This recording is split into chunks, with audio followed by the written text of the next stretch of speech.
నవరాత్రి పూజ నిర్వహించే వాళ్ళు ముఖ్యంగా పాటించవలసిన నియమాలు ఏమిటి?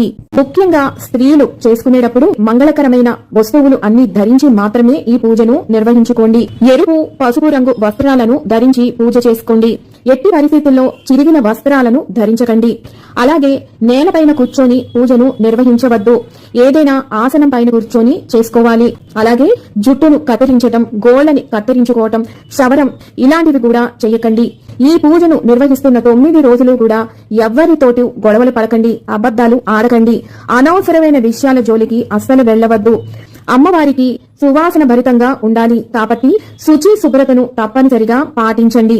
అమ్మవారికి రాత్రిపూట పూజ చేస్తారు కాబట్టి మీరు మళ్లీ శుచి అయి దంతధావనం కూడా చేసుకున్నాకే మీరు పూజను నిర్వహించండి. ఎటువంటి చెడు వాసనలు అమ్మవారికి ఇష్టం ఉండదు. నవరాత్రి పూజకి ఉపవాసం చెయ్యాలి అన్న నియమం లేదు. యథావిధిగా మీరు నిత్యము కూడా ఆహారం ఎలా తీసుకుంటారో అలాగే తీసుకొని మీరు వారాహి నవరాత్రి పూజను నిర్వహించుకోవచ్చు. కేవలం మీరు తీసుకోవాల్సిన జాగ్రత్త ఏమిటి అంటే సాత్విక ఆహారాన్ని మాత్రమే తీసుకోండి. అంటే మాంసాహారం తినకూడదు, ఉల్లిపాయి వెల్లుల్లిపాయి కూడా తినకుండా ఉంటేనే మంచిది. మద్యం ఇలాంటివి కూడా స్వీకరించవద్దు. ఈ నవరాత్రులు మొత్తము కూడా బయట ఆహారానికి దూరంగా ఉంటేనే మంచిది.